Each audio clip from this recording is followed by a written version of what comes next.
Welcome back to the Bullett Grille House High School Sports Pregame Show. Craig Irwin alongside me, Brian Besh, Chris Moran. We're here at Bullett Grille House here on 401 Highway 156 in Point Blank, Texas. We're here each and every Wednesday night bringing you great high school football. Bingo night on Wednesday nights. Bingo night, yes. Thursday night, what do we got? Karaoke. Karaoke We on do Thursday. we do karaoke with Jam and Jerry, who does the Metal Garage here on the Eagle on late Saturday nights. This weekend I got it for music-wise. We have normally this summer we've had music every Friday, Saturday, and Sunday afternoon. This is our last weekend of music, kind of the whole weekend. We've got some sporadic dates that we'll do down the road, but kind of ending our summer music concert series. But we've got a great lineup. If you're not going to the game tonight, come on out tonight. Jeff Canada, who is a fabulous performer, entertainer, puts on a great show, jams out, interacts with the crowd. You'll have a great time. He'll be playing 7 to 10. And then tomorrow night, Saturday, a girl named Peyton Howie. And you talked about her last man, week. amazing, patriotic girl. I mean, look her up online. And this girl she had to reschedule this date from a couple weeks ago because she's playing the Rustic down in Houston. If you've ever been to the Rustic, it's a monster place. She was headlining the Rustic on a Friday night. So, she's out in Nashville. She's out in California. I didn't think we'd get her one more time, and I think I'll be happy to get her anytime I can, but this may be the last time we see her in Point Blank, Texas. So, she puts on a great show. She's getting great with the fans. Look her up. She is a huge artist on the rise right now. And then after this we're going to really focus on football. So got great college football. I know Friday nights everybody's at the game, so we're kind of put a hold on that till high school football's over on Friday. Saturday, and we're going to talk about Saturday. We have our college football pregame show, and we'll talk about that tomorrow morning at 8 a.m. Join us on the Eagle here. But wow, what a first weekend of college football, and crazy weekend, and I think some great. And then we've got the NFL Sunday ticket here at the Bullett. So on Sundays you can come out and watch. Tell me what game you want to watch. Watch the NFL game. We should be able to get it on if you got your team. Come on out and we'll put it on one of the TVs for you. And we've got the Astros wrapping up, right? I mean, it's they're just getting warmed up. One more month of that, so or of the regular season at least. Yeah, let's hope we go another month of playoffs. Yeah. So great series against the Angels coming up this weekend. So. Baseball, football, and some great entertainment. It should be a great weekend here at Bullett Grille House. Well, when we went to break, we were going through our pick'ems from last week, and where I missed one game, Brian missed two games in the pick'em, and one of the games that he missed. And I agree. He kind of feels obligated that he has to go that way for the Livingston Lions, but Needville pulls out the dub in the jungle. 44-19 was the final last week for the Livingston Lions. And Brian, briefly tell us a little bit about that Livingston Lion football game. It was an improvement from week one. Week one, I think we discussed that last week, to where wasn't really sure what you were going to be getting in a private school. It turned out to be a very, very good program down there with 15 kids that are looking at college scholarships later on. Yes. They had a quarterback that has gotten offers from both Texas Tech and Washington State. So this week was a little bit different. The talent level wasn't as good as it was the week before, and the Lions looked a little bit better. They looked a little bit better on offense. They looked a little bit better on defense. Still very lacking in certain areas. Defensive backfield needs a lot of work. You got a bunch of young kids back there that some of them I'd say most of them played their second game this past week. It's not going to get any easier this week in Palestine, but it's not going to be the spread or traditional spread type of offense that they've seen the past couple of weeks, so maybe not as many passes thrown against them. They had a game plan to keep Needville's offense off the field, and for the first half it worked. Kept the score close. Livingston, I believe they ran 42 plays in the first half to Needville's 13. And Needville wasn't on the field very much on offense, but whenever they were, they made it count. And they didn't have very long drives. It's 4 and 5 play drives to where there were long strikes throughout. And that's kind of been the Lions' season, to where They've surrendered the big play on defense.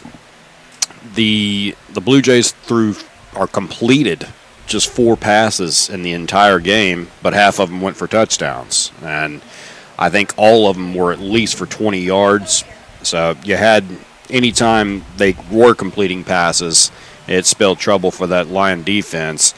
Got a lot of people that are able to slip behind those defensive backs, and that last line of defense, they're letting way too much go through. It's not the safety valve that you need it to be.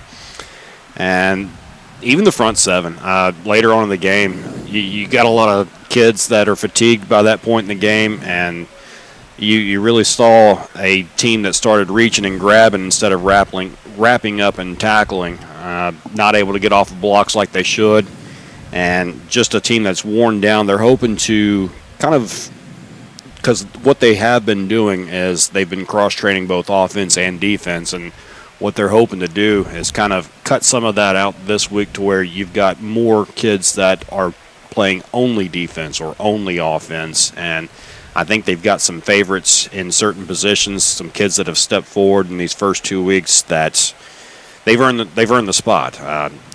Just an example, they're going to go, I think, with 3 main running backs, but we've had as many as 8 people carry the ball in these first couple of games. So. Well, in Coach Vanover's defense there, you got to see who can do what, and you got to fill out your depth chart, and where your number 3 running back may be able to be that number 1 corner, right? Yeah. And I'm using that just as an example. And that's exactly what it is, because a lot of those running backs, they're playing defensive backs. Just as an example, in that offensive backfield, you've got the kid that was the number 5 guy that they brought in. He's going to be the starting running back probably this next week. He's shown really well. He's a move-in from Lufkin, I believe, and he's a sophomore this year. His father happens to be the high school principal, but he's been the best running back in the stable back there. They've also got a kid that last week, I believe he got his first 2 touches of the year. Looked very good on those first 2, came back in the second half and showed really well there. He's probably going to get a lot more carries this next couple of weeks because he's been one of the most explosive out of the backfield. They're bigger kids, and they're running the ball really hard. And so what they're hoping is some of these others that have played running back can maybe specialize on that defensive end over there and maybe save some breathers that they're having to go in and out, and instead of shifting kids in and out to where they're in there for 1, maybe 2 plays, maybe they can withstand a drive. No, most definitely. And you know, it's nothing. It's an uphill battle for the Livingston Lions, but they still have a little bit of time to get some kids in place and get them that number 1 or number 2 in there and solidify their spot in order for them to get ready for district football. And it's 3 more weeks of audition. I mean, that's what this is. The coaching staff knew going into this thing, hey, look, we've got 4, maybe 5 really tough games. As it turns out, it's probably going to be 5 really tough games here in non-district, and it's going to be preparation for district. And we're not looking to win any beauty pageants with the record. I mean, it may be 0-5, but that may turn around in district, and you're going to be super competitive going throughout there because the competition may not be as good as what you're seeing right now. And let's talk about that district, just games that went on over this last week. West Orange Stark beat Little Cypress Mauriceville 38-32. And I'll tell you this, it's not going to be pretty for the district because nobody won. No. Splendora falls to Cold Spring 34-7. Lumberton falls to Houston St. Thomas, which is you and I talked about it off the air and didn't expect Lumberton to win that game. 42-24 was the final there. Santa Fe beats Vidor 34-22. Silsby defeats Huffman 48-14, but that Silsby football team is I look for them to be in the semifinals this year at a minimum. We got a glimpse of them that was one of Livingston's scrimmages, and they were able to show well in that scrimmage for what Silsby is. I mean, Silsby's got a receiver that I believe is committed to Georgia, and the entire team's just loaded, and always a bunch of speed over there, always some big linemen, and plenty of athletes to go around. This year's no different, and like you say, 3-4 rounds in the playoffs wouldn't be crazy. No, it wasn't at all, and it's a team that I'm really focusing on, and I say focusing on whenever we get to week 11, week 12, on a team to really pick up on and follow. Going to jump over to District 9 in 3A Division 1. We beat this horse hard enough. Cold Spring defeats the 4A Division 1 Splendora Wildcats. 34-7 was the final. Huntington falls to Frankston 33-15. Palestine Westwood falls to Buffalo 18-14. That was one of the games that I missed in the pick'ems on SETX. Okay. Tarkington falls to Shepherd 30-14. Newton falls to Woodville 23-22, and Diboll edges past Kirbyville 33-24 was the final. Kirbyville not the football team that they have been in the past. At one other game, Russ defeats Crockett 53-21. Not much of a topic there really in my book because I don't even see Crockett finishing in the top 4. I think Palestine Westwood's going to kind of edge them out. And we'll talk about that more the week before we get into the week of we get into district play in 9-3A Division 1. But that Kirbyville thing, that interests me because they've got a game this week and they're playing Cork and Camden. So Bulldogs are right now, they are 2-0. They're looking pretty good. Had an impressive showing against Elkhart this past week, and this week will be Kirbyville. Yeah, so it's going to be a lot of fun to watch that. And I'm trying to keep a track on our time. We went over earlier, and I don't want to stretch out too far and try to keep this thing within Well, you know where you do want to spend a lot of time? Tell me. Probably the Bullett Grille house. Dang, Skippy. So Tuesday of this week, we talked about it a little bit last week. Chris was like, I seen it, my wife seen it on Facebook. And so it's like, dude, they're coming out with a bougie grilled cheese, and I'm like, I'm all about bougie, you know. And that seemed to be the kid word, right? We call it some other things, and they're like, no, that's not. That sounds stupid. That sounds stupid. So like, well, the new kid root is being bougie. We're all bougie here on the grilled cheese. We are bougie as they're walking around getting all the bingo chips out. And the wait staff seems excited about the names. Yeah, but. Like, you got a spiral notebook now as a menu, and I'm going to be honest, Chris. He's got a small book is what he's got.